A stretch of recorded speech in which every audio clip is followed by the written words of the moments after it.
Madam మీరు select చేసిన third sari. ఈ పళ్ళు పార్ట్ మీరు చూస్తుంది కంప్లీట్గా. మీరు చూస్తుంది బాడీ పార్ట్ లెఫ్ట్ సైడ్. చీర లాంగ్ వ్యూ కూడా మంచి లుక్ ఉంటుందండి. ఈ విధంగా ఒకవైపు బిగ్ బార్డర్, ఒకవైపు small border.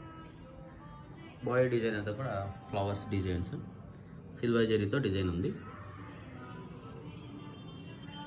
And blouse part tissue వచ్చి బుట్టీస్ లాగా వస్తుంది. అండ్ పూరా కంప్లీట్ బాడీ డిజైన్ అంతా కూడా ఆల్ ఓవర్ డిజైన్ వస్తుంది.